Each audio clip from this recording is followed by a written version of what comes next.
Welcome, everybody. It's really great to see so many people here. I see faculty colleagues, staff, friends, administration representatives. This is a wonderful cross-section of the WPI community wandering into the room, and really pleased to see you here. I'm David Spanigal. I'm the Vice President of the WPI AAUP chapter, and I'd like to be introducing today our chapter's president, coming to the end of his term, to give a lecture on subjects of broad interest. Yeah. Like that? So John Sambamatsu is Associate Professor of Philosophy in the Department of Humanities and Arts. Now in his 20th year at WPI, Professor Sambamatsu teaches classes in ethics, philosophy of technology, philosophy of film, and existentialism and phenomenology, among other topics. John Sambamatsu received his PhD in the History of Consciousness program at the University of California at Santa Cruz. He's author of The Postmodern Prince, a critique of post-structuralism and an attempt to reconstitute left social theory, and editor of the book Critical Theory and Animal Liberation.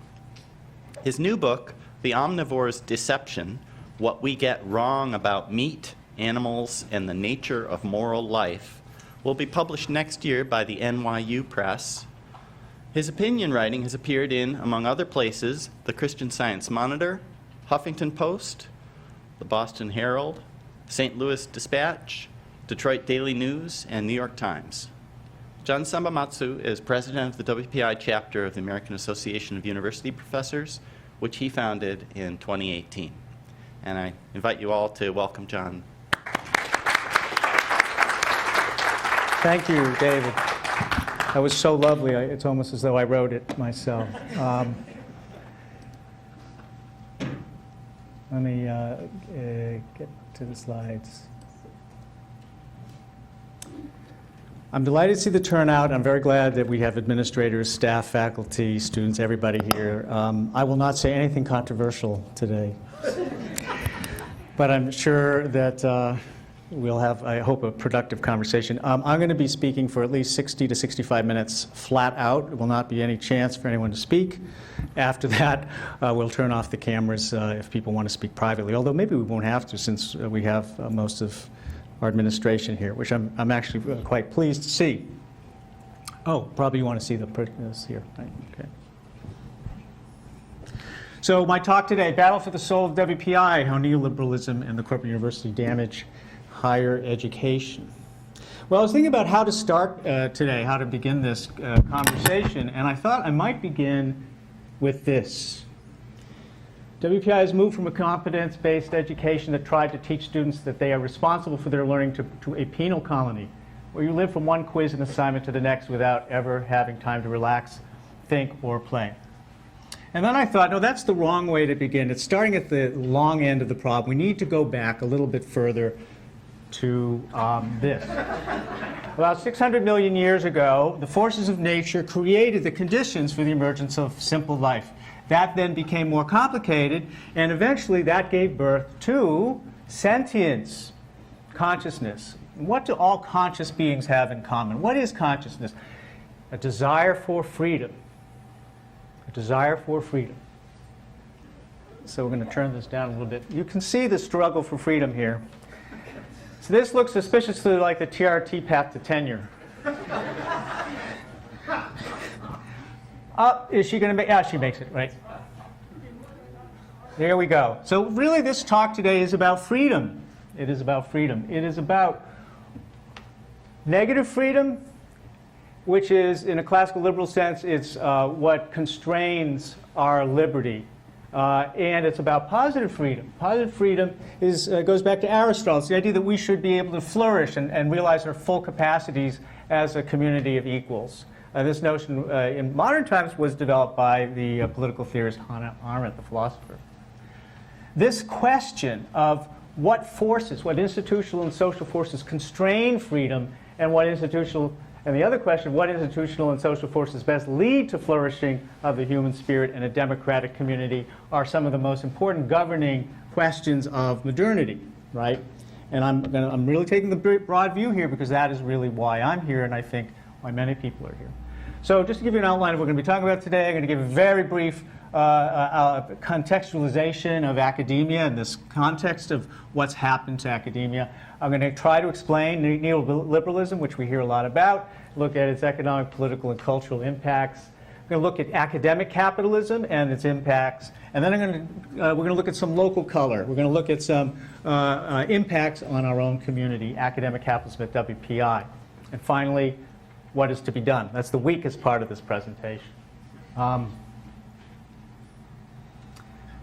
Brief background. The word academy, of course, comes from Plato.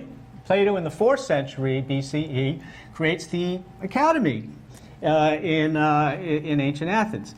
Now, at the time that this was created, you've all heard perhaps the expression the sacred groves of academe. Literally, the academy was founded in a place where there was religious ritual, religious observance. And so you had philosophers coming from other Greek city-states to gather to debate questions of philosophy and the meaning of the good life. And this was part of the civic and public culture of ancient Athens and all of ancient Greece. So from the beginning, the university, this is in germinal form, the academy is really about moral education and intellectual inquiry. Now, there's a lot of history between then and when we get to the Middle Ages. The first universities in Fez in Morocco, or in the University of Bologna, or in this case 900 years ago, amazingly, right, University of Oxford.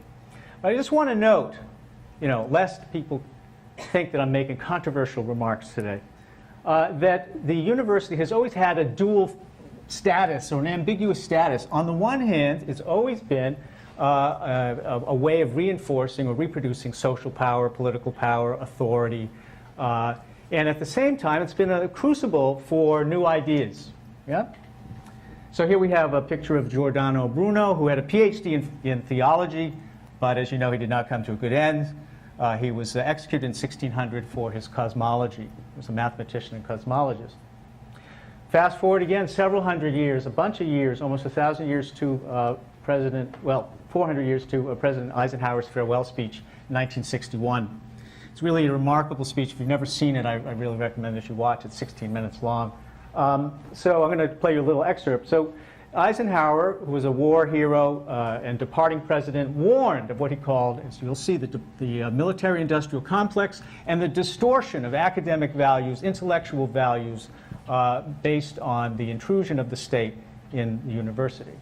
Our military organization today bears little relation to that known of any of my predecessors in peacetime. We have been compelled to create a permanent armaments industry of vast proportions. Added to this, 3.5 million men and women are directly engaged in the defense establishment. We annually spend on military security alone more than the net income of all United States corporations. Now, this conjunction of an immense military establishment and a large arms industry is new in the American experience. The total influence, economic, political, even spiritual, is felt in every city, every state house, every office of the federal government. We recognize the imperative need for this development, yet we must not fail to comprehend its grave implications. In the councils of government, we must guard against the acquisition of unwarranted influence, whether sought or unsought, by the military-industrial complex. The potential for the disastrous rise of misplaced power exists and will persist. We must never let the weight of this combination endanger our liberties or democratic processes. Akin to and largely responsible for the sweeping changes in our industrial military posture has been the technological revolution during recent decades. In this revolution, research has become central. It also becomes more formalized, complex, and costly. A steadily increasing share is conducted for, by, or at the direction of the federal government. Today, the solitary inventor, tinkering in his shop, has been overshadowed by task forces of scientists. in laboratories and testing fields. In the same fashion, the Free University, historically the fountainhead of free ideas and scientific discovery, has experienced a revolution in the conduct of research. Partly because of the huge costs involved, a government contract becomes virtually a substitute for intellectual curiosity. For every old blackboard, there are now hundreds of new electronic computers. The prospect of domination of the nation's scholars by federal employment, project allocations, and the power of money is ever present and is gravely to be regarded. Yet in holding scientific research and discovery in respect, as we should, we must also be alert to the equal and opposite danger that public policy could itself become the captive of a scientific, technological elite. That's you people.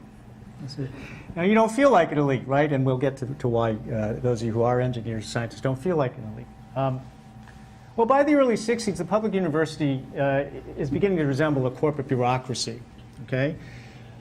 And this kind of backstory is important. In 1964, just a few years after Ike's speech, a very famous talk was given on Sproul Plaza at the University of California, Berkeley, by a young philosophy student named Mario Savio, who was 22 years old.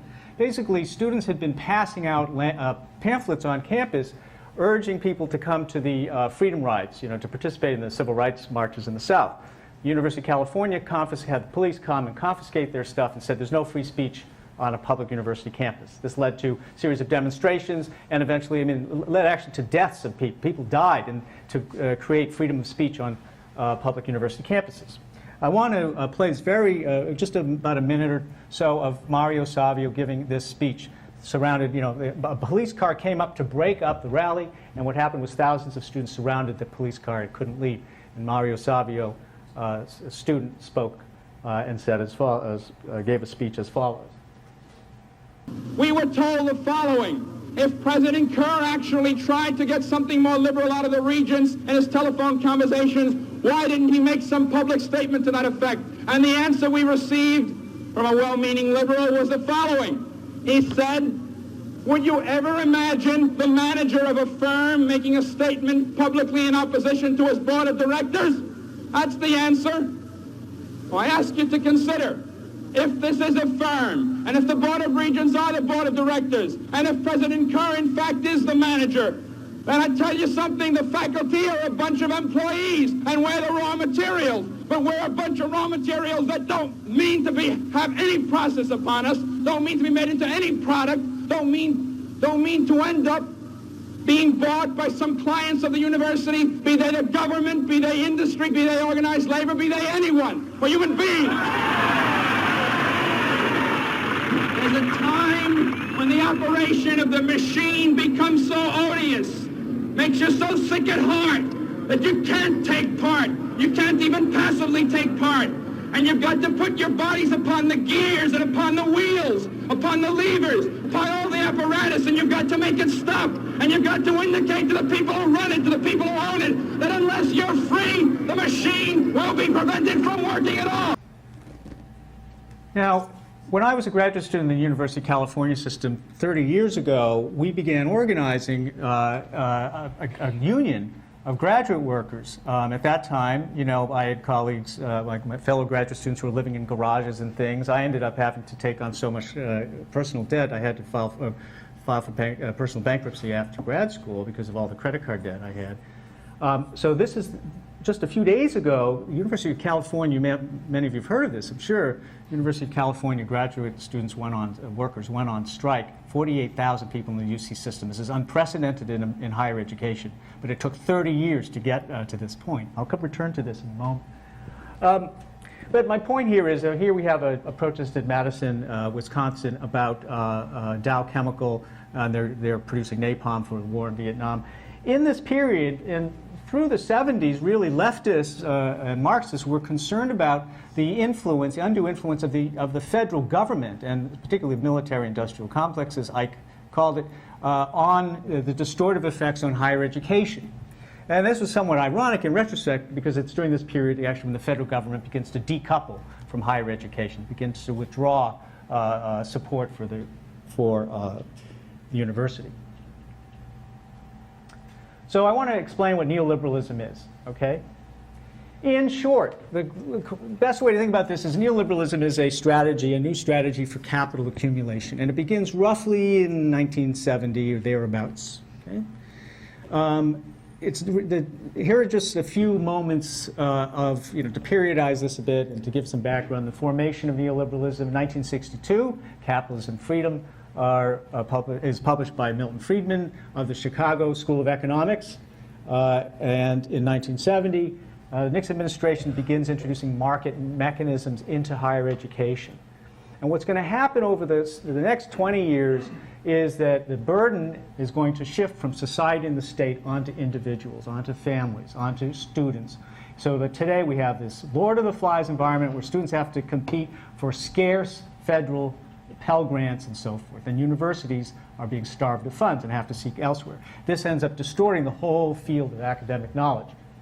Another kind of signal turning point in neoliberalism was the coup against Allende, a democratically elected socialist in Chile in 1973, also courtesy of the Nixon administration.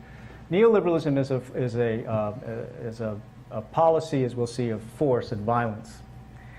In 1978 to 80, this was the turning point, the elections of Prime Minister Margaret Thatcher in Britain and Ronald Reagan in the United States. This is really a crucial point in the consolidation of right-wing power and the rollback of workers' rights. In terms of factors in the turn to neoliberal policies, even though it seems like I'm including a lot of detail in this talk, I'm leaving a lot out and I can't really go into the details of this.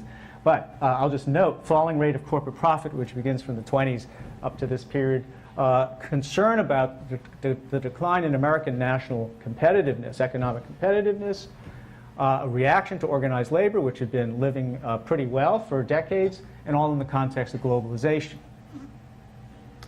Now, the theory of neoliberalism actually seems very benign. It's the idea that humans are bettered by liberating individual entrepreneurial freedoms and skills. We do this, or this is to be done within an institutional framework characterized by strong private property rights, free markets, and free trade. The role of the state is to create and preserve the institutional framework appropriate to these practices. Now, one of the interesting things, or not so interesting things about neoliberalism is if you fail in the system, it's your fault. Individual success or failures interpreted in terms of either entrepreneurial virtues or personal failings rather than being attributed to any systemic property. David Harvey. Okay? What does neoliberalism look like in practice? Well, it's a project of political and economic elites to accelerate capital accumulation. And this is organized through a variety of means, which each deserve a lecture in itself: legislative, juridical, ideological, cultural, and finally violence. If you're interested in this, you can look at Naomi Klein's book, The Shock Doctrine, which provides an overview. It kind of historicizes this. Globally, neoliberalism is most keenly felt as austerity, to say the cutting back of programs. This really hurt the world during the COVID crisis because public health had been cut back radically. Privatizing public goods, increasing the length of the work week, cutting funding for public transportation, the arts, and the environment, and so forth, and underlined education. Also cutting or eliminating pensions for retirees. In Greece in 2012, very famous case of a pensioner who committed suicide, a 77-year-old who committed suicide because of the fiscal austerity that had been forced on pensioners by the European bankers. I don't have time to go through all of the pathologies of neoliberalism, but here are just a few highlights. Job casualization and worker precarity, deregulation of banking and finance industry, monetary policies to create cheap money for corporations and banks, massive consumer and financial debt, the intrusion of wealth, corporate wealth, into the elections at a scale never seen before, and, of course, the weakening of collective bargaining rights of workers. This strategy has been enormously successful. Now, look here. This is the dividing line, 1973. Now, we have this chart shows worker productivity and worker wages. Well, what happens? Worker productivity from 1973 to 2013, which is when this ends, rose 74%. That's productivity, and what happened to wages? Mostly stagnant during that whole period. Now compare that to a 91% increase in real wage earning potential, right, in this earlier period. This was known from 48 to 73 is what's called the labor capital compromise. It's when the unions have a great deal of power. So there's been this giant sucking sound you may have heard or not heard of wealth being siphoned up from the bottom to the top. So this is the top 1% of wage earners in the United States is just seeing their income go up and up and up, and the bottom 50% have actually lost ground. This is a very important point, especially when we get to the university, that inequalities in economic power lead to inequalities in social and political power. Very important point. Now, these massive inequalities, which I'm just touching lightly on, have led to enormous turmoil. This is the nature of capitalism and certainly the symptomatic of neoliberalism. You have massive social unrest and social movements resisting in one populist form or another these dislocations. So in the 2016 election, we had Bernie Sanders and Donald Trump, two populists, one on the left and one on the right, running for office. Occupy Wall Street and protests against Erdogan's economic policies in Turkey on the left, and on the right, Yellow Vests movement in France, and then the January 6th insurrection. You can't understand the January 6th insurrection unless you understand this growing gap between the poor, or the working people and the rich, and the feelings of disempowerment and alienation that generates. There's a saying that fascism is the poor man's socialism. COVID can be seen as a neoliberal disease. Okay? It magnified all these structural contradictions across the board. These are just some news headlines.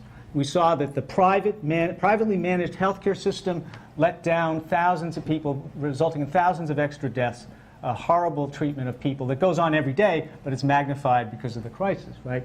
So meanwhile, we had workers, as you know, who were dying to put food on American tables, a lot of undocumented workers who had to go to work every day without masks, without vaccines, and died, many of them. No, it feels like nobody cares. Meanwhile, of course, you had the rich who were very well insulated against this crisis. We had a Lord of the Flies kind of environment, which is the essence of neoliberalism, of hospitals having to compete with one another for scarce goods and actually having to turn to the billionaire class for support. You had states put in conflict with one another. The governor of Illinois compared it to the Hunger Games, right? The Trump administration basically said, we're not going to do anything about it. The abdication of the federal government response, that is classic neoliberalism. The UN rapporteur, Philip Alston, said this. He observed this in April 2020. The policies of many nation states reflect a social Darwinism philosophy that prioritizes the economic interests of the wealthiest while doing little for those who are hard at work providing essential services or who are unable to support themselves. Meanwhile, the rich got richer. The rich probably gained more wealth in this period than at any point in the history of the world. Goldman Sachs saw its profit double in one quarter. And as the New York Times observed in a study last year, whenever the stock market rises, inequality rises. Again, economic power leads to inequalities in economic power lead to inequalities in social and political power. Now, just as an aside, a caveat, the term neoliberalism is an abused term because people often ascribe to neoliberalism pathologies that are actually due to capitalism as a world system. So it's really important. I know these are kind of complex for some folks, maybe students who haven't heard of this stuff before. But capitalism is not the same thing as neoliberalism. Neoliberalism is a phase, a stage, a tactic within capitalism. So these are things that have been endemic to capitalism for 500 years. Okay, disrespect for the humanity of workers, alienation, ecological destruction, attacks on democracy, violence towards workers, toxic labor conditions, bullying, surveillance, and subordination of all human values to profit, a fetish of efficiency and innovation for their own sakes, but often divorced from human need, and reification. Reification, to me, is one of the most important concepts governing our world today that most people don't even think about or know about. So I want to say just a little bit about reification. It's the idea that calculability or quantitative measurement is the supreme basis of human understanding and analysis. As Georg Lukács said 100 years ago, it's the demand that mathematical and rational categories should be applied to all phenomena. Correspondingly, we see a denigration of the qualitative aspects of the human personality, such as intuition, empathy, and so forth.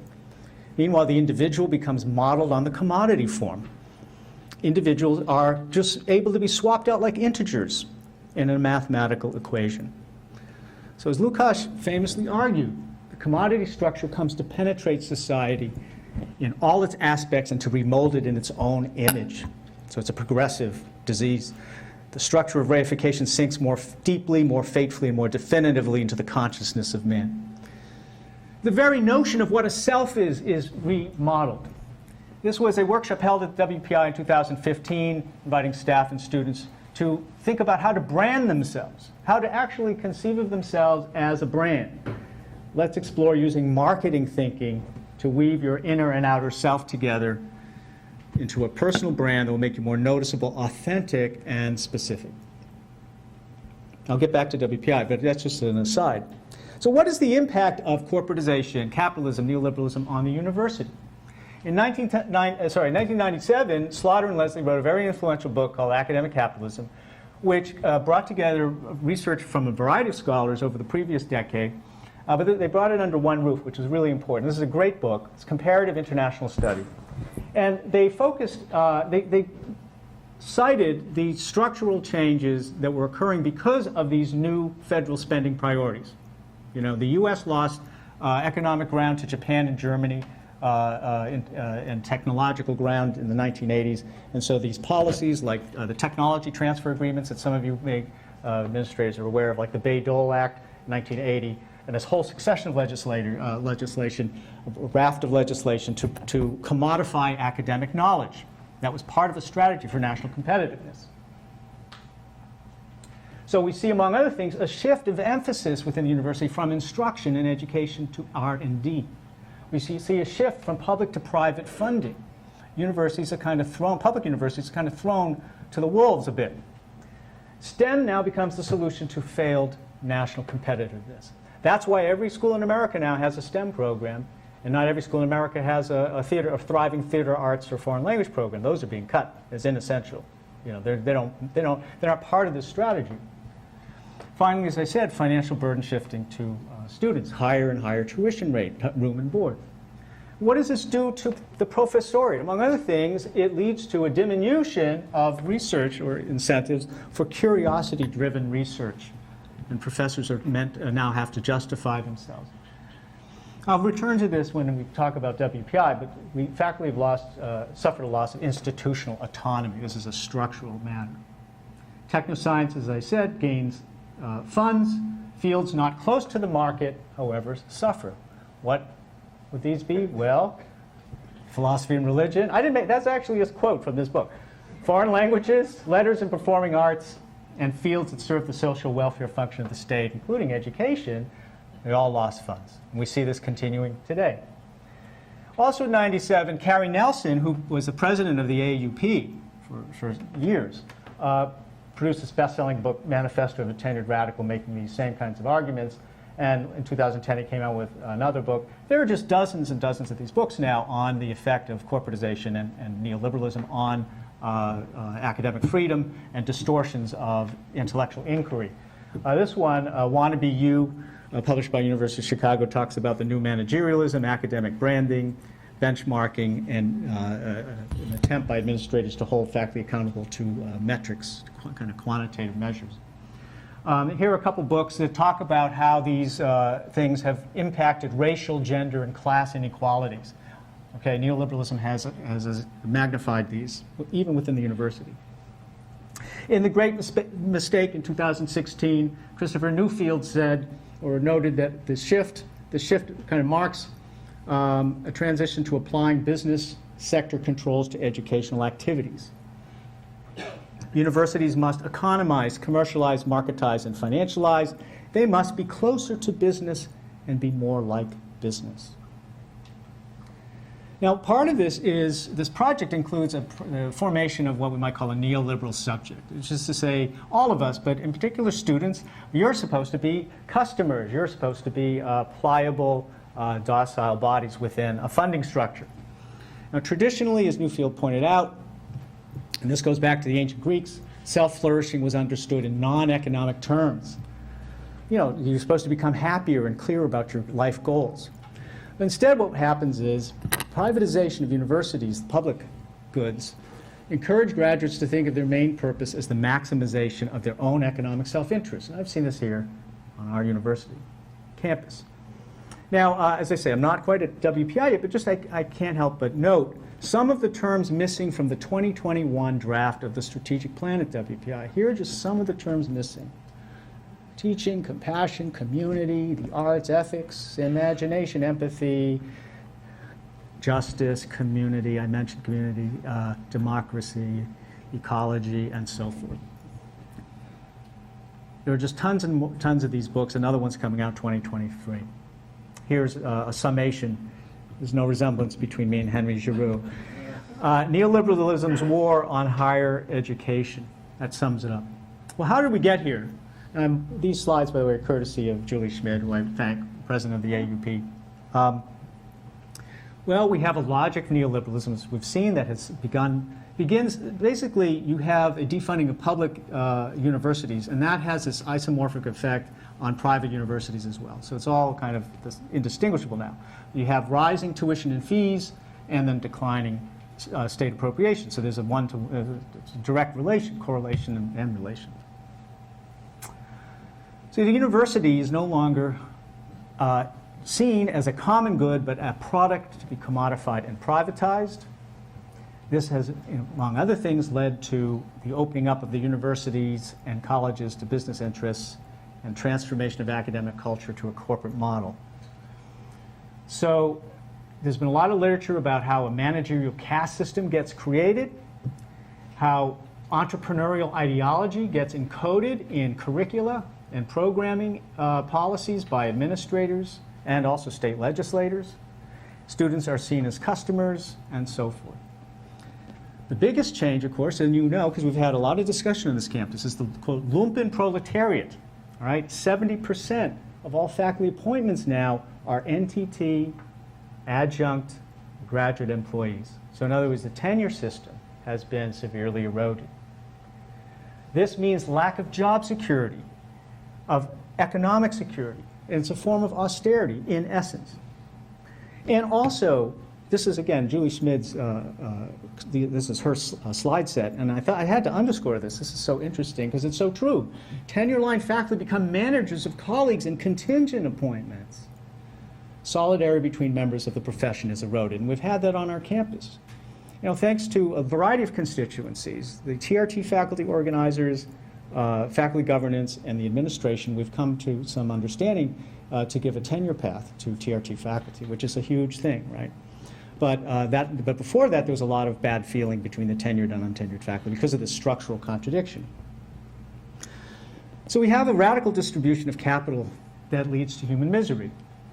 Last year, there was an advertisement by UCLA. They put this in Chronicle, I think.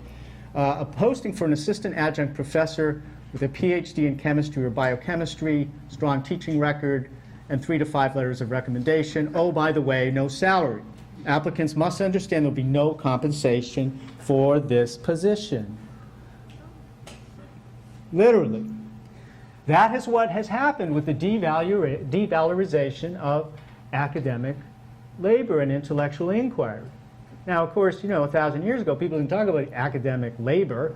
We didn't, because the labor relations weren't, they weren't given full throttle, under capitalism. Capitalism didn't exist at that point. But now they do exist, and this is what the market will bear. People working for nothing, literally. Which brings us back to what's going on at the University of California system. 48,000 people on strike. Well, why are they doing that? Here's an annual salary of a graduate worker in the UC system. When I was there, we were making about $15,000, and that was 30 years ago.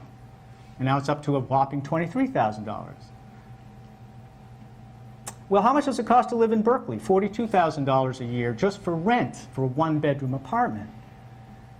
I am not good at math. I'm a philosopher, but you all can do the math. The consequences of all this are precarity, faculty without security, corporatization, and erosion of the common good. We have faculty in precarious positions who are not able to exercise their freedom of speech, their academic freedom. They cannot do it. And they self-censor. And I've seen people retaliated against on this campus because of things they've said or they haven't towed the line the right way. But they don't even have to get to that. You don't have to get to that point. If you don't have tenure, then you just have to be constantly looking over your shoulder. All right. So I want to just note the political environment here, that we find that attacks on academic freedom and free speech are part of a larger context. So, for example, we have, here's a piece in Inside Higher Ed from 2018 about the global attack on gender studies, in which we find scholars saying their field has come under increasing pressures from forces outside the academy. We have very well-funded, million-dollar funded right-wing think tanks that are trying to remove academic leftists, liberals from the university system. Repeal and replace Obamacare, and make higher education faster and easier to access, especially vocational training. For the life of me, I don't know why we have stigmatized vocational education. Welders make more money than philosophers. We need more welders and less philosophers. Yeah, you got to agree with the guy. All right. A couple years later, we have President Trump's issuing the executive order on combating race and sex stereotyping, attacking feminism and critical race theory. But under this is the language to combat offensive and anti-American race and sex stereotyping and scapegoating. This malign ideology is now migrating from the fringes of American society and threatens to infect core institutions of our country. Anyone with a historical imagination knows that language like infection and degeneracy is fascist, actually, fascist.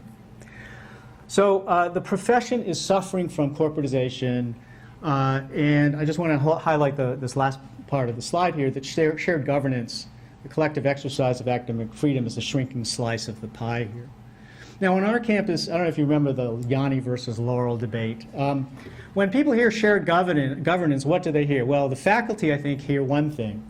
I think this is how we think of it: shared power and responsibility and equality of voice. And I think what we hear the faculty say, the administration say, is this. Okay. I'm not saying that's fair, but I'm just saying that that's a very, so you see the caution here. If you don't give people a voice. Now, cultural impacts of corporatization in academia include a kind of bastardization of language. We have more language of deliverables, SWOT analysis, performance metrics, rising levels of stress, rising levels of just-in-timeism. More is demanded of workers in less time. Online trainings and software complicate work life and further erode face-to-face interactions, leading to what Heidegger called the Gestell, the enframing frame of technology encroaching on the life world.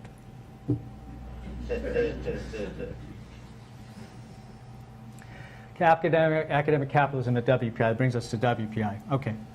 I can't go into all of the details, and I'm sure there'll be plenty of responses to what I have to say. But I just want to note what I've seen here in my 20 years is erosion of shared governance, lack of transparency and accountability, loss of faculty autonomy, faculty feeling bullied by administrators, staff feeling undervalued, and a basic reification of work life. I think a turning point in my career, since when I got here, we had a local bookstore called Tatnick Booksellers. How many of you remember that? Yeah, so that was, and they also ran a cafe, so it was a local business. And President Berkey, came in to modernize the university based on the BU system, right, which was to solve economic problems by basically doubling the number of students and raising tuition rates to fund everything. He got rid of that and instead brought in these mega corporations, Barnes & Noble and Dunkin' Donuts. Chartwell's, meanwhile, negotiated a monopoly contract, so it's illegal now for you to bring food from a vendor off campus onto campus, as some of us used to do. Would go down to the Sahara and bring some food up. But now there's a monopoly. Jennifer Washburn's book says it all, University Inc., The Corporate Corruption. higher education. Those of you in STEM can speak to this more than I can, but I want to just kind of note. In 1985, Richard Lewontin and Richard Levins wrote a very influential book with a dialectical biologist. Lewontin was an evolutionary biologist who died last year. And so this is before a discourse of neoliberalism came into popular usage. But they noted that modern science is simply a product of capitalism, right? Research is a business investment, and universities are incubators of knowledge commodities. There's innovation, but largely or often or sometimes divorced from human social need. Meanwhile, we have militarization of research. I couldn't help noticing in Bogdan's recent slides that were distributed that WPI is still getting most of the federal research dollars on this campus are to support military contracts. Meanwhile, scientists are forced to accept the boundary conditions imposed by commoditization and specialization, and they're subjected to a new division of labor, managerialism, rationalization, and fragmentation of their labor. The STEM workplace culture at WPI, this is anecdotal based on what I've heard, so your experiences may vary. But what I've heard is unrelenting pressure to secure new sources of external funds, fewer opportunities for curiosity-driven research, increasing numbers of students to teach and supervise, and resource competition, a competition over scarce resources. State of humanities and arts and social science at WPI. That's all I have to say about that. All right, let's go on to something else. Rising inequality at WPI. So here we have, there's no real reason for me to use this, but I like using it. So here at the top of the scale is $800,000 a year. We have the CFO salary at the top and the VP. This is just between 2007 and 2015. But here we have the assistant professors and associate professors here. Now, actually, you know, they do get a raise, but come on. I mean, you see an absolute difference, right, in wealth, but you also see a trajectory. Okay. This, my friends, is neoliberalism and capitalism. It is going on in every area of society. This is nothing new to it's not just WPI, and it's every university everywhere. Well, why is WPI, have you ever thought about this? Why is WPI run like a corporation? Well, some of you may recognize these august bodies. These are actually companies run by our trustees. GE, McKinsey, very ethical companies, Raytheon, Dell. So from their worldview, and I understand they have this very important role of, making sure we're financially secure and everything else. But you got to understand they have a worldview, and they see it from their perspective, where workers are a bottom line cost. They see workers as a cost. They see us as employees. And on the board of trustees, we have 30 trustees. Only 2 out of 30 have anything to do with academia. One is an associate dean and one is a program director. So we don't have a non-administrative person, a faculty member on the actual board of trustees. And we have one artist. I don't know why they did put one artist on there. But basically, that's a problem because the worldview then shapes everything that goes on here. Now, faculty governance has done an incredible job over the last 5 to 10 years of compiling data on these transformations. And this is a FAP study that was done showing changes in the AI ratio. The AI ratio stands for administrative costs versus instructional costs. And there have been a number of studies showing that high administrative costs is not good for a variety of reasons. It's damaging to higher education. So this was benchmarked. You can see here. Let me just bring it in a little closer. You can see that WPI outraced everyone in the pack. The higher the AI ratio, the more distorted and more destructive the ratio is between administration and administrative costs and instructional costs. So at the top here you have RPI, one of our peer institutions, and they actually improved the ratio. Ours got significantly worse. So we learned this year that there's a management council. I find that clarifying because when I became an academic, I didn't think I would be reporting to management. You know what I'm saying? Like I worked for a corporation once and I reported to management. Now we know there's management. And it was helpful to see who management is. It's, we have 2 executive vice presidents, 5 senior vice presidents, 6 vice presidents, 1 assistant vice president, 1 associate vice president, 1 provost. Now, Some of you may correct me in the question and answer period. Do not interrupt now. But I believe that when I got here 20 years ago, the only academic officer we had was the provost. These all are new positions. Vice provost, 6 deans, and 2 directors or executive directors of programs. That was the management. That's the management council. Well, I think that the problem with that list is that we just don't have enough. So I suggest that we create these other titles: privy councilors, governors, viceroys, assistant viceroys. Okay. Clearly we need more. So that's 25 senior administrators added in a very short period of time during the, a period of rising tuition costs. And the faculty has not been expanded. As you know, we've had huge growth in the number of students, and we have not had a huge growth in the faculty. I'm sorry to bring this back to my little corner of the WPI universe, but let's look at tenured lines in my discipline, philosophy and religion. Okay, so we work, my colleagues and I work some of the longest credit hours at the university, in our department, I should say. We are productive scholars and all that. Well, when I got here in 2003, we had 4 tenure lines. Okay? Philosophy and religion is one of the most popular programs within humanities and arts. Humanities and arts is the biggest department on our campus. Okay? So we have 4 in 2003. In 2010, we had 4. In 2020, we had 4. This is during the whole period of expansion, right, of the student body. Last year, luckily, we saw a change. I'm sorry, we're down to 3, and now we're down to 3, and there's no ship in sight about how we're going to get back that last line that we lost. Now, we have some excellent colleagues who are TRT, who are working in PYRE, but they're not tenured. So they're precarious, and they're always having to look over their shoulder, and they're having to piece together a livelihood here from other programs in order to just stay afloat. So it's just about resource allocation. Let's look at full-time clinicians at the SDCC. And Charlie, I saw Charlie. Charlie helped me. Thank you, gave me these. I asked Charlie for these. 2002, we had 2 clinicians for a campus of thousands of students. In 2012, we had 4. 2020, we had 5. Then we know what happened. It was a multiple death incident. Multiple student deaths. WPI finally ponied up to 9 to serve 5,000 students, and estimated 30% or more suffer from severe suffer from mental illness. Now, I've looked at how other campuses deal with this, and they put resources, significant resources, into this. Now, finally, WPI is beginning to do it, but even now, we do not have a full-time psychiatrist on staff. RPI does. Amherst College does.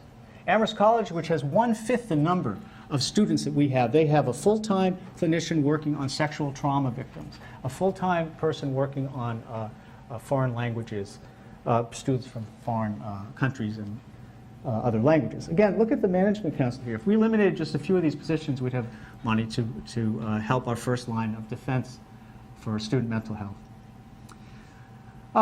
These are subtle changes, but I think they matter. Here's the program performance committee at WPI. Notice again the intrusion of corporate logics and language. We're now talking about delivering quantifiable metrics and so forth. Who's on the members of the program performance committee? 3 deans, 2 associate deans, 0 administrative faculty. So let's get to institutional autonomy losses. I'm going to mention some of these. Grievance procedures. We have seen in recent years some deans and department heads putting their thumb on the scale of faculty searches in a way that they only rarely did in the past. I have a proposal before COG to hopefully remedy that in our faculty handbook, because there's really nothing in the faculty handbook about how we conduct searches. Erosion of shared governance, fears of retaliation and intimidation, and an economy that shapes curricular priorities. What do I mean? Well, I had a conversation with the provost a few years ago, and we were talking about the German language program. We have a wonderful German language program. It's a small program, German literature and language. And the provost said, well, why do we need German? Germany is no longer, an important player in the world economy. So he was literally saying, well, why don't we just get rid of German? Because it's not China, Now, loss of faculty autonomy can be felt and empirically demonstrated in a variety of ways. Here's one of them, the grievance process. In 2019, the AUP showed our grievance procedures to the director of the Department of Academic Freedom, Tenure, and Governance at the National Office, Greg Schultz. And Greg said the following: including 3 administrators on a 6-member body, the Judicial Committee, that adjudicates charges against faculty members that could lead to their dismissal or other severe sanction, seriously contravenes AUP recommended standards. It appears to me that the adding of the 3 administrators to the Judicial Committee not only contravened AAUP-supported standards, but made the process quite complicated. I have seldom seen such a Byzantine dismissal policy. Well, we know that when we talk about the crisis of shared governance, this has been a long time coming, but really we date it to 2018, when the trustees approved a set of potential bylaws, proposed bylaws that would have basically done away with academic freedom on our campus. And under the stewardship of our courageous leader, Tanya Dominko, the faculty were organized, and as a result, they met and unanimously opposed the new bylaws. It was at this point that the bigwig process of trustees and faculty and administrators coming together developed to diffuse the crisis and to try to restore us to a more clarified lines of shared governance. This was also the period, thanks again to Professor Dominko, that the AUP was formed. And this is what faculty governance has had to do since then, basically. It's just been whack-a-mole, because the administration has been whittling away, nibbling at the cheese of shared governance. Again, I apologize to administrators who see things differently. This is how the faculty see it. So in April 2020, there have been a series of public memos, including by the faculty committee chairs of all of our committees, shared governance committees, objecting to a kind of what has been perceived as a subtle or not so subtle power grab away from faculty influence. So here's the minutes, for example, from the Committee on IT Policy of April of 2020, warning of concerns of a surveillance state, of abuse, infringes on intellectual property rights. Now the APG here, APG, for those you don't know, is the Administrative Policy Group that was created by the administration to centralize decision-making, policy-making. And it contravened our governance system in various ways. So there was concern that the IT policy might lead to infringement on academic freedom, leave WPI vulnerable to new risks. And crucially, this felt really disrespectful. The APG draft effectively discarded all of CITP's previous work on this matter. Okay? Now, I just want to be clear that because of the pushback of our faculty governance people with the administration, they've been working out some of these digital privacy issues. Okay? So it isn't all, it isn't like there hasn't been any progress. However, in 2021, last year, the committee recommended that we create a chief privacy advocate, create a formal privacy advocate who would champion the privacy rights of students, faculty, staff, and guests of WPI. No action on that. I have to speak to vulnerabilities of staff. In 2020, the AUP convened a forum, a public forum, community forum of faculty and staff to talk about what was going on our campus. And we issued a summary report of the minutes. And students, if you don't know what that is or hadn't heard of it, if you contact me or anyone else in our organization, we can give that to you. But we concluded from the basis of, on the basis of what we were told at that meeting, that there's widespread fear, anxiety, and demoralization across the campus. And many people do not feel that their views and experiences are seen to count. 2020 was a very bad year for staff. Many people were pressured, as I'll get to in a moment. I went to the town hall the other day, and I couldn't help but take a photograph of this slide of our mission and our values: respect, inclusion, and community. I mean, achievement and innovation are not values. You know, you can bring values to those, but they're not values. But let's just concentrate on respect, inclusion, and community. Those are beautiful words. Are they true? Well, sadly, that has not always been the case on our campus. It has not been the case since I got to WPI. Now, because we have a new president coming in and we have a new HR director, Lauren Turner, perhaps things will change, but we'll have to see. What happened in 2020 is the university put not so subtle pressure on staff to retire and get a package. And one of them, who'd been here for 30 years, told me this: "I feel that this mass wave of more or less forced early retirements coming all at once is a great blow to WPI, loss of numerous lifetimes' worth of collective wisdom and expertise. Some people on this list have been at WPI for more than 40 years. Others have been pivotal for program development and support. How will such people be replaced? The answer is they won't be and can't be." And I have had many exit interviews that I did not initiate. People, because the AUP has some visibility on our campus, have come to me or other members of our organization as they're leaving WPI, people who've been here for 10, 20, 30, 40 years, to explain how depressed and demoralized they are, and how they've been forced out, or they just can't take the environment anymore. We lost Bruce Fines in the ATC just last year. I had a long conversation with Bruce, and he gave me permission to mention that he was, unhappy with what was going on. Now, I have to say, when employees are terminated here, when staff are terminated, we've had many conversations over the years with staff who have been at WPI for many years. And this is what happens to you. You get the head of HR or someone from the vice president's office to come to your office on campus without any notice, and they tell you, and they have a cop, and the police officer's there, and they tell you to pack your bag in 30 minutes, and then they're escorted off campus. This has happened to people who've been here for 30 years, 35 years. Put out in the rain, literally, one case. Beloved members of our community, how many of you have heard of this happening? Raise your hand. Almost nobody. And do you want to know why you've never heard of that? Because all of these employees were treated like garbage. All of them are blackmailed. They're told that in order for them to get their paltry severance package, they have to sign an NDA, a non-disclosure agreement. And they are frightened.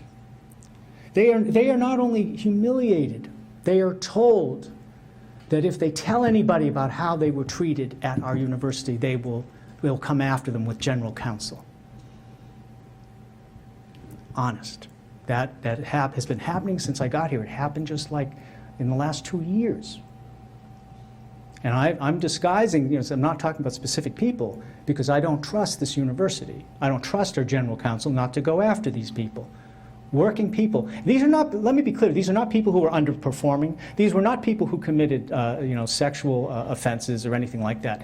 These were hardworking, working class people who'd been at this university for decades and were treated like that. Okay. And this is a quote from one of them. "You've seen how it's changed over the years. It's not a family anymore. It's a dictatorship. They rip your heart out." You got to understand that's the hardest thing, is that people don't, they've been here for years and they think that they're cared for, and they form these relationships with other people, and that's how WPI has treated them. Well, there are movements about NDAs, and I'll come back to that. This is one of them, break the silence. Finally, vulnerabilities of students. There was a petition that's been signed by almost 2,000 people that WPI students drafted, talking about the origins of the mental health crisis. They flagged unsustainable growth of the student body. They described WPI's communications methods as out of touch and unproductive. They said that we should redefine what success looks like. And they said that the WPI administration appears, this is people's perceptions, appears to disregard quality of life. So what is to be done? My friends, short of a democratic socialist world revolution,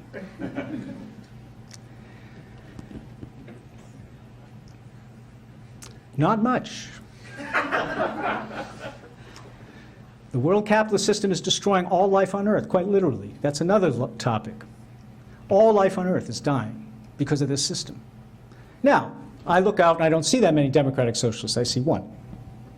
Professor Gottlieb, So, what else can be done? Well, this can be done. WPI graduates, how many of you are graduate students? Raise your hand. Yes, can we get a round of applause for the graduate students who voted overwhelmingly to unionize on this campus? Amazing. Very incredibly powerful moment. And it's that kind of thing that can change and will change and is changing our culture. Also, we have unions on this campus in facilities campus police, and they've been negotiating contracts. We just don't hear about it. All that's hushed up. But they've been improving. Because of unions, they've been improving their lot here at WPI.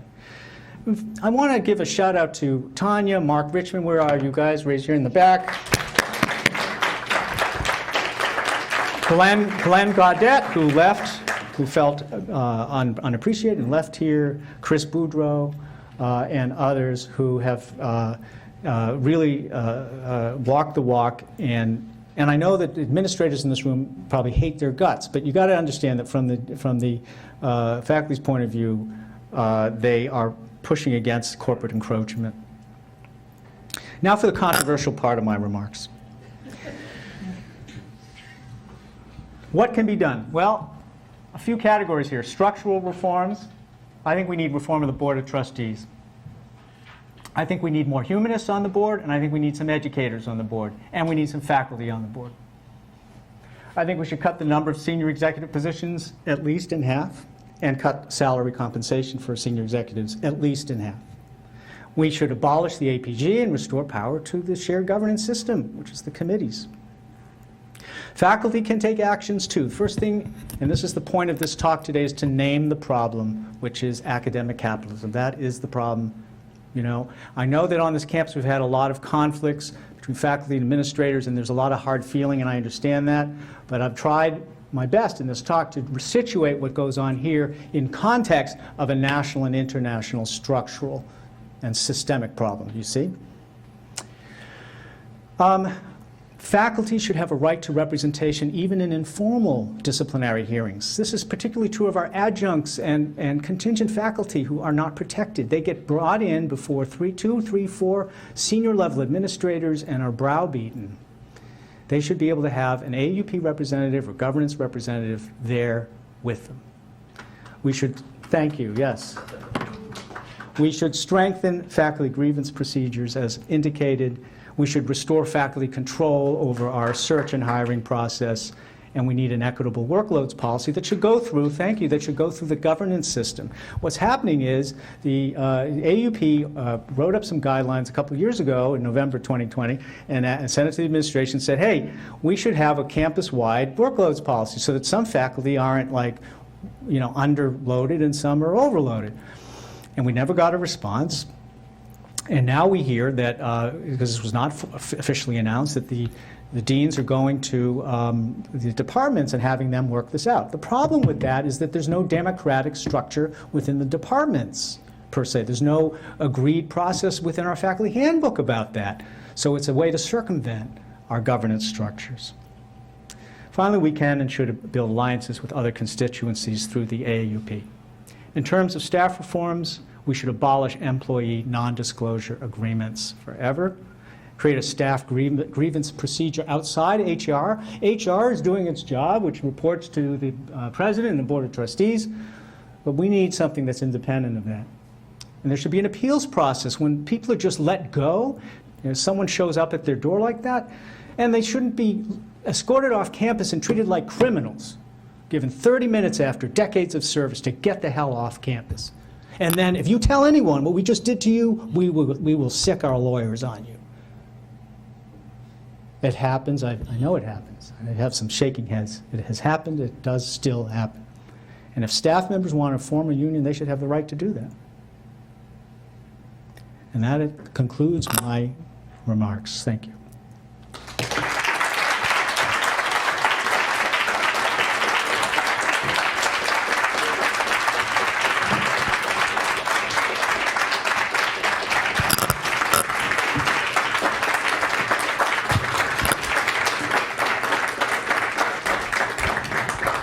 So we have some time for some discussion and questions. Originally, we were going to turn off the cameras for this part of the conversation, but to be honest, we can if anyone wants to. But because we have most of the senior leadership in the room, I don't know, what the point is of that. But the point was, if you don't feel comfortable, we can turn off the cameras because it will be circulated. We're going to record, it's being recorded, and then we'll send out a link. So anybody want to ask or say anything, feel free. And if anyone wants to come down and use the podium, welcome to do that too.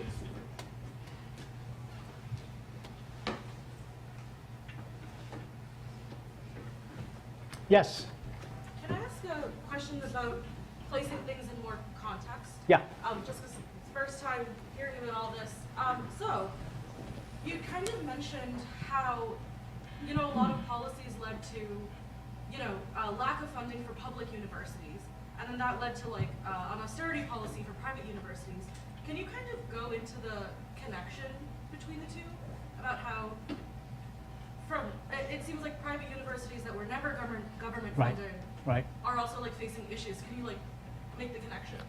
That's the weakest point in. John, just repeat the question. Yeah, thank you. So the question is, what's the link between the defunding of public education and the similar austerity measures and other neoliberal policies we see on private campuses? And I will confess that is the weakest part of my analysis, so thanks for drawing attention to that. Part of it is that, the folks who run universities, who are, corporate folks, trustees and senior administrators, they hop around from one to the other. And so there becomes a kind of culture of corporatization, and this seeps into the way we think about these structures. But also, I mean, even a campus like WPI, used to get more federal support, and students used to get more federal support is the main thing, right? So it isn't just, students who go, John McNeil is shaking his head here, yeah, I mean, nodding his head, I mean, because the students are really, the families, again, it's like Lord of the Flies, it's like you just jump from one ice floe to the next and hope not to drown as families try to piece together, their financial packages and so forth. So I think that's a very good, are you a graduate student or? Yeah, I think that's a great PhD thesis that we could really use some work on that. So I encourage you to look at that. But I'm not an expert on these things. And so if you look at some of the books I've discussed today, like Academic Capitalism, it goes into some of that. Sorry I didn't answer it well. Anyone else? Comments, questions? Yes? So I'm a student that's only been here for like 4 years. I was completely unaware that there was a local bookstore before the Dunkin' and Yeah. the Barnes & Nobles. What did dining at WPI look like before Chartwell's? Well, I'll tell you an anecdote. When I was a college student, my best friend went here. Anyone have a student named Dirk Zastro 30, 40 years ago? No. But anyway, Dirk, I stayed overnight at here on campus in the dorms, and I remember going to the men's room, and in the stall were the words, "Flush hard, it's a long way to Dacre." Dacre was the Chartwells at the time. So WPI's food services have never been gold standard, and anecdotally, because I don't want to get prosecuted by Chartwells, but there are a lot of food-related illnesses on our campus, and Chartwells also doesn't do a very good job in other ways, like supporting vegan and vegetarian students, unlike Clark, which does a great job. So, and I just want to say, to your point, is that this is one of the tragedies, right, of modernity and capitalism, is that these forms of relationality that really matter in terms of creating a texture of connection and community get eroded, and then people come along and they didn't even know they existed. Right? So there used to be, young people don't know this, there were thousands of independent bookstores across the country and thousands of repertory theaters where you could watch, Fellini films and so forth. Everywhere, and there were women's bookstores, feminist bookstores, and due to changes I could go into, all of that's been destroyed, and so society's hollowed out, and we're left with these kind of transactional relations. And I want to say, in terms of, like, we have administrators in the room, administrators are caught between a rock and a hard place. They have got to report to the trustees, and they feel the impingement of all these market and economic forces, and then there's the people at the bottom who are feeling the effects, who then resist, and get upset about it. But that's, again, it's a structural thing. It's not a personality thing. John, yeah. So I would just ask, so when you had the Tatnut bookseller, I used to go to the actual Tatnut bookseller, and I'm wondering, with Amazon, how do you push back on that? I mean, you have this overwhelming tsunami of society. What can you do? Well, I am teaching my capitalism class enough. I mean, I'll be damned if I know. I mean, like I used to shop at Abe Books. You know what Abe Books is? It's a secondhand bookseller. I used to feel very virtuous buying the secondhand books. Then I discovered it was bought by Amazon. You know, so I've been supporting Amazon.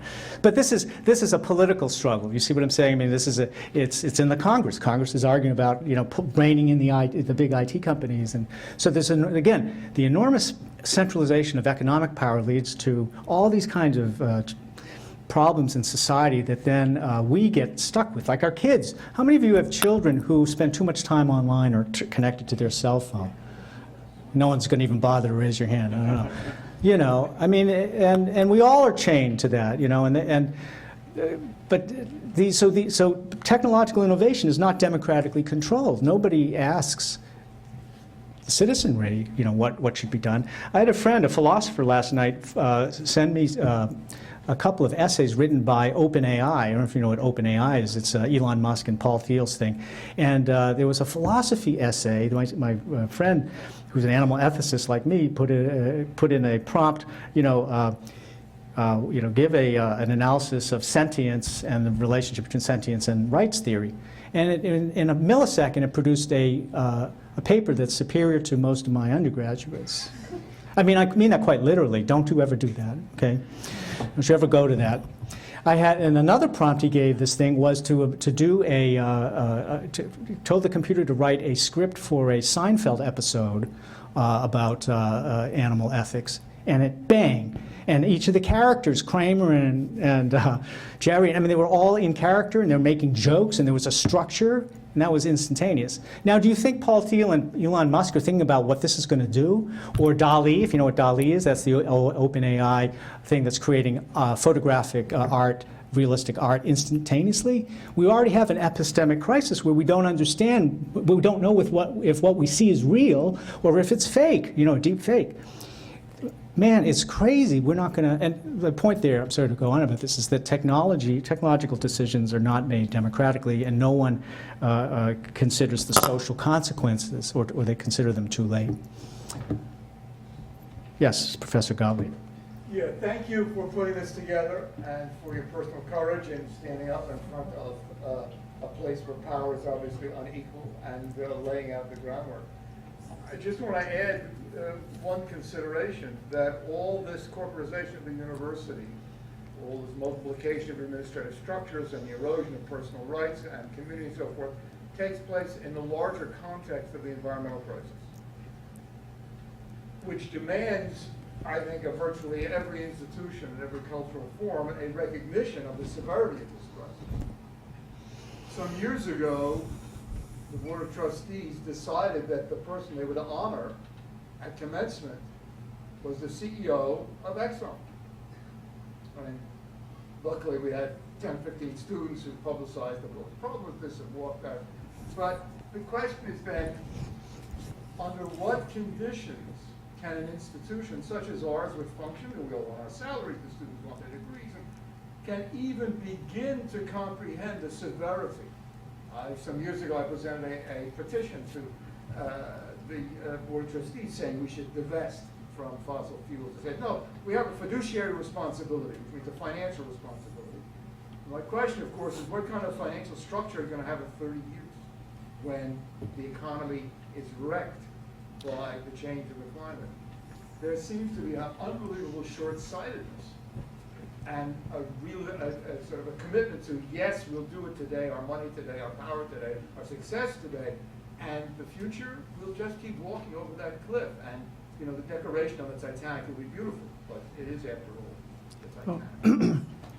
Again, the people who run the world and who run WPI, the trustees, they may be well-meaning people, maybe not always, but they may be. But they see the world from a particular perspective. And Roger, from Hegel's Phenomenology of Spirit and the master-slave dialectic, that those who have the power don't see the whole totality of social relations, and they don't understand. And so they're doing their job. We have wonderful endowment strength. Meanwhile, just doing their job. Well, yeah, and they understand their job in a very technocratic way, and not as human beings. You know what I'm saying? And so, and I just want to say, other universities have divested from fossil fuel companies, including major universities, and we are a laggard. again, there's huge opportunity here for young people to make a difference by trying to hold our institution to the values that it espouses. Yes? I can actually add some perspective on that. I worked for WPI Sustainability over the summer. This will probably get me in trouble because I'm doing it for my IQP, but I've never felt so much like I'm making an advertisement, and I'm a business major. It felt like I was piecing together pieces of WPI to make something that looks sustainable rather than to actually write a sustainability report. One of the most prime examples of that was actually when I wrote the fossil fuels and green tea section. I was told to remove the section on WPI anti-divestment from fuels protests to make it so that the school looked better, and I was just told it was extra and too much. Wasn't really given an explanation on that one. But. Yeah, it occurs to me I should give this microphone so other people can maybe hear. So here's a mic. I was wondering. I'm wondering if you have anything to say about posting on campus, like public posting of signage, and that being controlled by the administration so that it's not available for anyone to post anything. Yeah, thank you. It's very strange. This campus is a kind of, every college has its own quirks, and the culture here is very strange. Like I live near Tufts University, and the students plaster things everywhere, and they plaster them. And when I say everywhere, I mean they don't just plaster them on the billboards that they're supposed to. They'll tape it to the windows and the trees, and no one comes and rips them down. And they don't need to have permission to put up posters at the campus center. You need permission to do that here. I couldn't believe it when I need permission. If I go over to Campus Center, I want to put up a poster for a talk like this, I can't do it. In fact, I tried doing this once about 5 years ago, and because we're under surveillance, someone came out of one of those offices, administrator, so you can't, well, hi, Professor, do you have permission to do this? And they gave me permission, but the point is why is there this kind of, monitoring that goes on? Lighten up, man. I mean, things were, when we got here, WPI was kind of a backwater, okay? It was a regionally respected school. And, we've risen in the ranks of U.S. News and World Report, not so much lately, but we were up there for a while. At what expense? Why, what's up with that? When I got here, the staff in my department, Humanities and Arts, they had time to just relax. They would sometimes bring a book to work in slack periods. They would literally just sit there and read a book, or they'd chat. They are chained now 8 hours a day to that computer. They can't keep up with the emails. They can't keep up with the overwork. They're demoralized. They feel voiceless.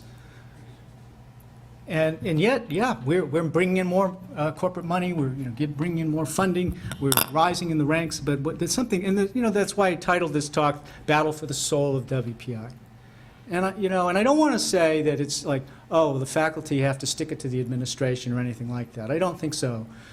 I mean, I do think there's a political struggle here that is, unfortunately, administrators have certain responsibilities and faculty feel things a certain way. But let me tell you that when I started with the AUP, I went with Glenn Gaudette to Curry College for the New England conference of the AUP. And so all these people, representatives from campuses, and we had this fiery presentation. The introductory remarks were made by this fiery presenter. And he said, the AUP is vital to the well-being of our faculty. It's resisting, these neoliberal tendencies, and we're so grateful that the AUP is on our campus. And that was the college president, who also catered the AUP meal and was a better catering than we have here. Okay. Did you hear what I just said? The president of a college was in favor of the AUP. They didn't see AUP as an enemy. They were like, this helps all of us. I don't see why we couldn't have that here. But you administrators have to expect that we're going to speak out. That's our job. Our job is critical thinkers. It isn't just philosophers. Everybody who works in education is a critical thinker and has a right to academic freedom and a right to speak their mind, and even to say, I don't like this policy. Or, we want more budget information than we're getting. We get, the line items, that all these other costs that are kind of secreted within a line budget that we don't really see. So transparency. I do believe, I mean, I gave this talk, I gave this talk because I'm an optimist in spite of everything, in the sense that I think that human beings can be reasoned with, and that if we decide as a community to put resources into building more of a structure of community, we can do it. Yes? I know early in the lecture, or the talk, sorry, you were talking about the AI ratios at WPI compared to other schools. The what? The AI ratios, I believe it was. AI ratio, sorry, yeah. Did you, I don't know if you have personal experience with this, but do you know of any other differences, like, or effects that's caused at other schools versus WPI? Like, or do you see measurable differences there, or is it? Well, someone from FAP, one of our faculty committees would have to. I can't really comment on that. I haven't looked at that data. Chris, do you want to answer that? Oh, no.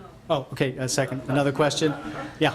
I have a question that starts off as kind of an answer to the question up here about the influence of the state universities to private ones, but it kind of then moves to where you ended. What do we do?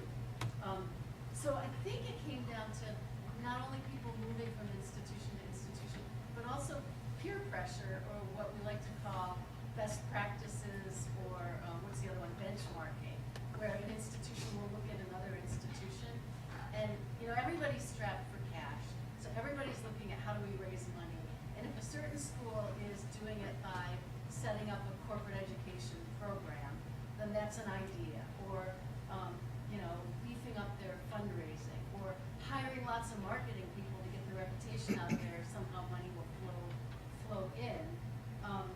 But I think about the book, one of the books you cited, The Great Mistake, which is about what happened in the defunding, but then how to get out of it. How the defunding caused all this hiring of corporate-looking positions, right? That we never needed in academia before. But now that we're trying to raise our own money like a corporation, we need all these outward-facing people. And I think about what my friend Mark used to say, when the WPI faculty threw out the curriculum and put in place the plan, we don't think they looked around to see what their peer and aspirational institutions were doing. They thought about, what do we need right here? So the solution in that book, The Great Mistake, is you terminate all the consultancies. You get rid of your anything chasing public reputation. You cut down your marketing. You cut down your advancement. You invest in faculty. You invest in financial aid. You invest in classrooms and all of that. I think about us. We're going to double our research expenditures because that's what other institutions do. We're going to hire Huron Consulting to tell us how to cut costs because that's what other universities are doing. And you ended, John, with, short of a revolution. You're right, it's structural, and you're right, the board these are corporate leaders. And this is the naive question. If students and faculty and staff got together with a plan, with some of these bulleted items, and went to the board en masse, might that do something? I think short of that, we don't make any movement. Thank you. I think on that question, that a lot. What I see is people are intimidated and afraid and hopeless, and they don't feel they have agency. But I think that there's a lot of room for agency.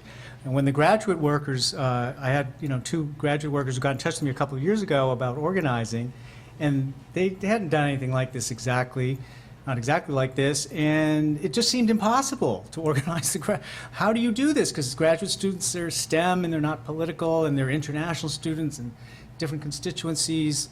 Well, they did it. Until we try to do something, we're not going to know. Now, when I was in college, I went to a very different college, Hampshire College, but we were the first college to divest from the racist regime in South Africa, from the apartheid state. And then we became the first college to divest from the top nuclear weapons producing companies. How did we get there? Well, we occupied a faculty building. I'm not recommending this, because in this day and age, you'd probably be shot. But I'm just saying that's what we did back in the day. Took over the administration building, chained ourselves in, and we wouldn't come out until the trustees divested, and they divested. You can't know what's possible or not possible until you do it.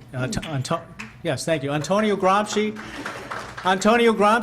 the Marxist political theorist from the 1920s, 30s, says that in order to realize our will, we have to have a kind of ambition, and we have to try to do it. Otherwise, we don't know what's possible. Yes, Michael. All right, so I'm the CFO, and I wish I made as much money as you had in your slide, and I don't. But anyway, I think part of what you're presenting is you didn't present the complexity of higher ed today as it was maybe 20, 30 years ago. It's a much different business model today and much more complex. And what is that complexity?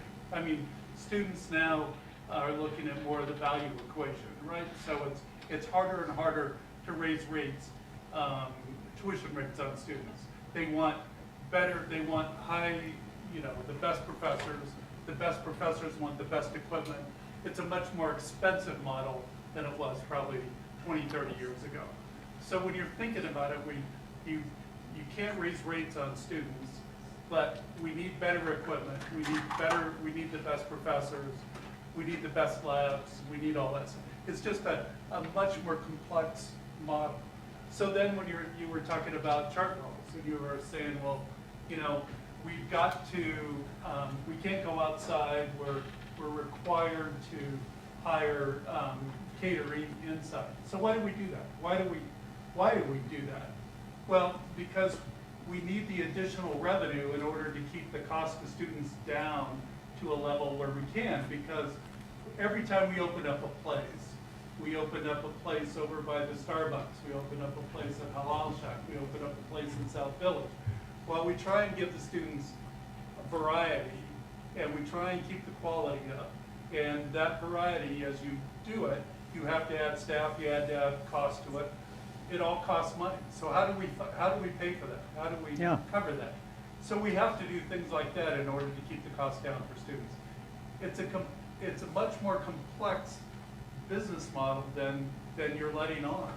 And so, at some point I would love to take that on and go into more detail with you. But philosophically, there's a lot you said that I agree with, but there's a lot I think that you've taken out of context that we need to put more into today's business model and share.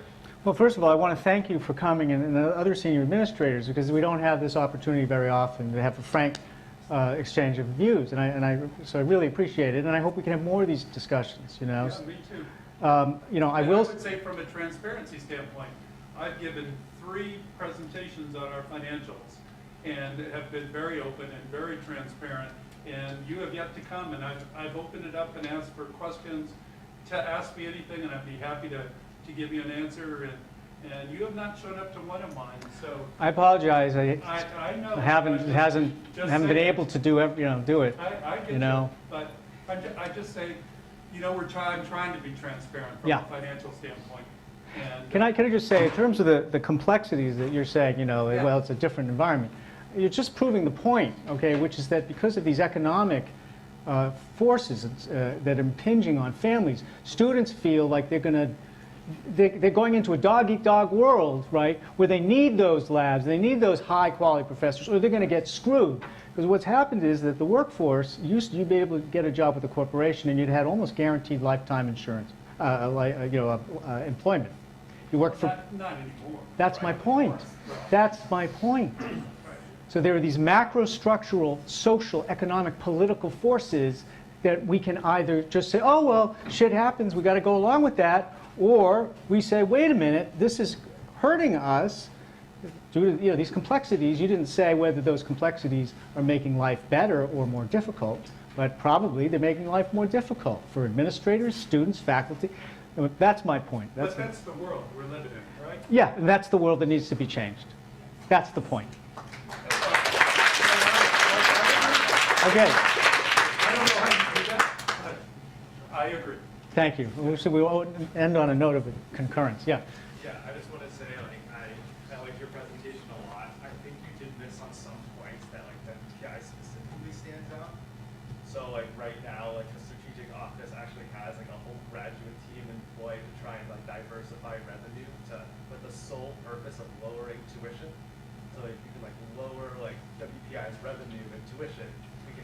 expand like research opportunities and like expand, especially like bolster the union of graduate workers. And one thing you also didn't point out is that WPI has one thing that no other school in the Northeast has, which is Mass Academy, which is millions of dollars dumped. Mass Academy is entirely run by the state and by WPI to try and like enhance higher education like from the high school level. And WPI spends a lot of money for no one to go.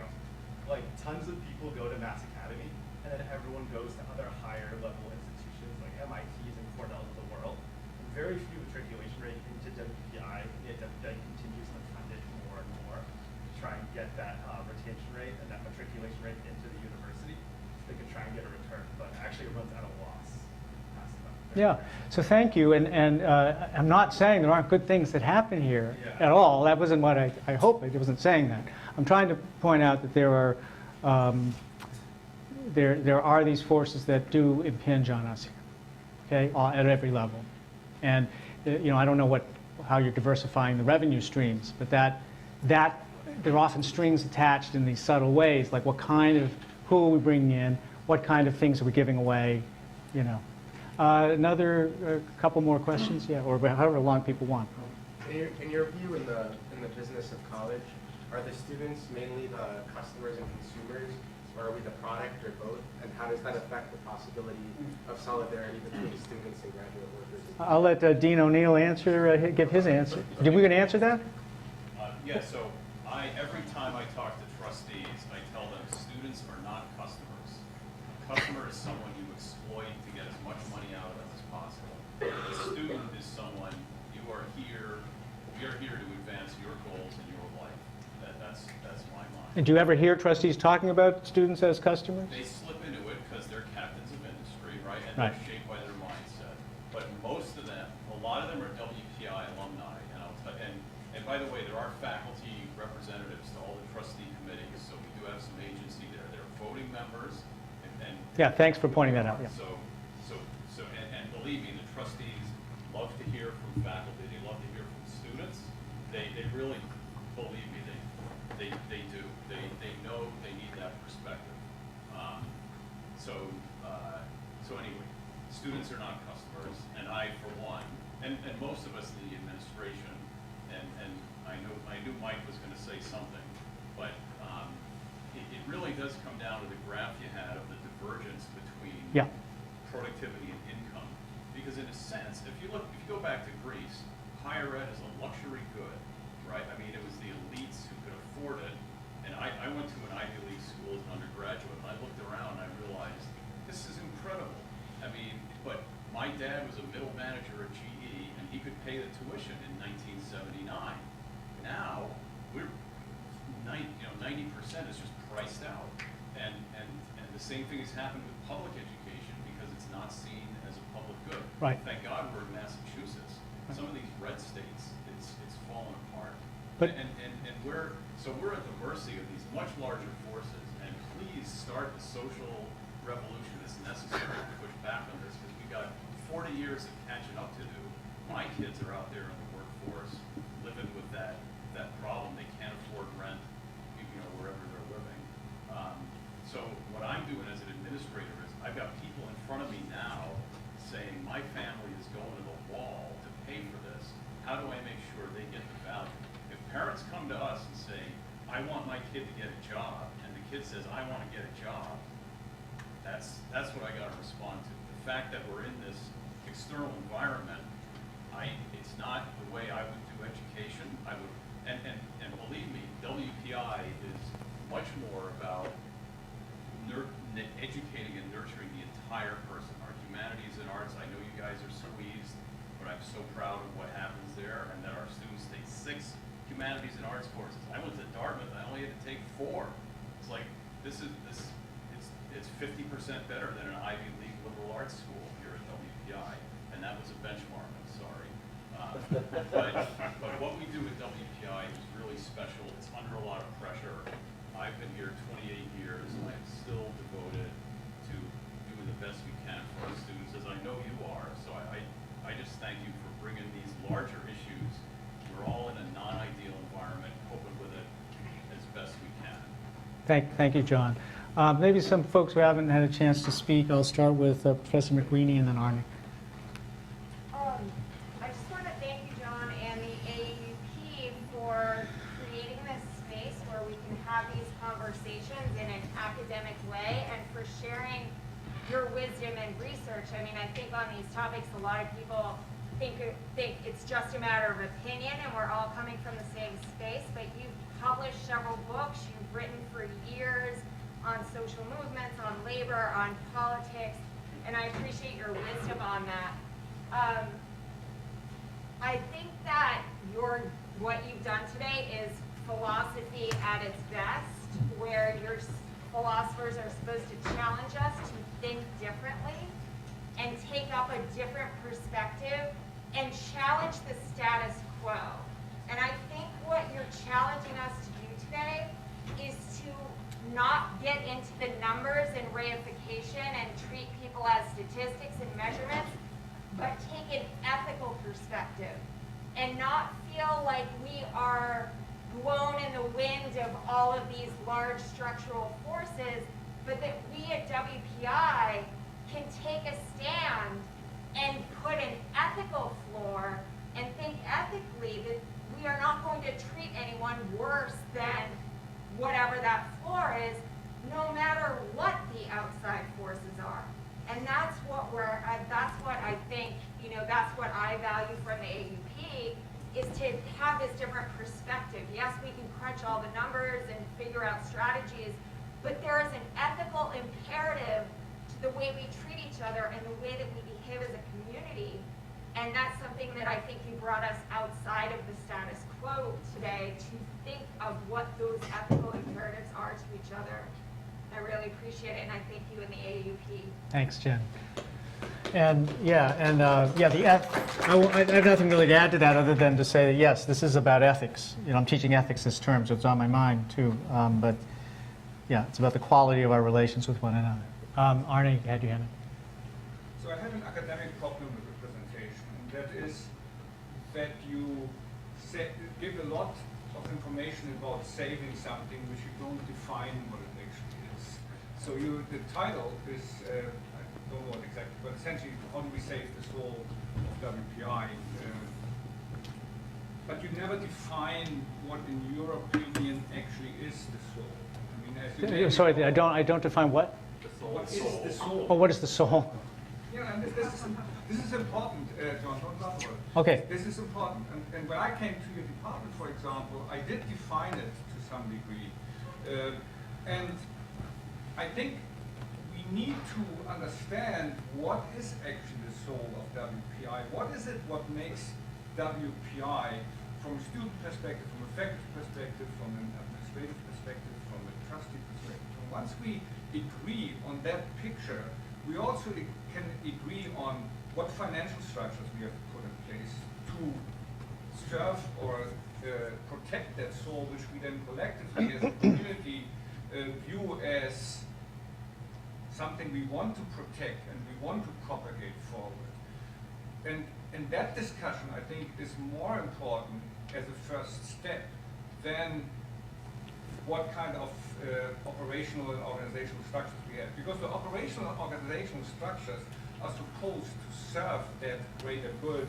And so I would encourage everybody to think about that at some point and what it actually means for all of us to achieve that goal. I mean, first to agree on one, and then what do we have to do about it? Because I personally feel it's under a lot of pressures, what I would define as WPI soul, external and internally, and we need to deal with it. But for that, we first have to agree as a community on it. And that's what I would hope you would actually try to maybe this short of the presentation is too much asked, but this is sort of what I had hoped that you had done a little bit more in your presentation, because I think that is fundamentally important. I completely agree with you that it's our values that inform our action and our deliberation and action, right? It's just what we call normative questions of values and the soul. I'm using the soul metaphorically. I don't mean a metaphysical soul, right? But I mean, you know, our sensibility, our ethics, our mission, right? We agree. But here's the thing. It's like, what if I say, what's the soul of America? Well, you're going to get a very different perspective from a Trump person than you're going to get from Bernie Sanders, as you're going to get from me. You know what I'm saying? So the idea of America is a contested, the soul of America is a contested issue. And it's the same with WPI. We're not going to start, right now, we have very different values, I feel, about what matters and what ought to matter. And but that's the point of public discourse and debate and argument, yes, even argument and disagreement, to try to get some consensus on our values, right? And that's what Hannah Arendt calls positive freedom, where we come together and duke it out, non-violently, but where we talk about the purposes of our existence. I did not come here to WPI in order to be managed by anybody. You know, it just wasn't what I was on my agenda. I came here to be an educator and a thinker. And I'm only here very reluctantly, which, I don't know, Tanya's here. Tanya asked me to be, you know, start the AUP, and I did it. But I'm here reluctantly. I'd rather be doing other things like you all. So I totally agree. It's a question of values, and the structure that we have then follows from the values. But yes, I could give another lecture on our values that I feel is very much implicit in my presentation, but I maybe didn't make it explicit. I'm sorry, you and then... Very soul is our motto, Lehre und Kunst, and that was in your presentation, right? There is a little bit of German, and the manifesto is the plan. Okay, thank you, Brigitte. So what's your name? I'm Lena. No. I wanted to respond to some of the other people's questions and like this feeling of kind of being surrounded by a system that you don't have the power to change. And it's clearly something our CFO has like demonstrably subscribed to. You get this idea that it's like, it is the way it is, and this isn't going to change. And there's so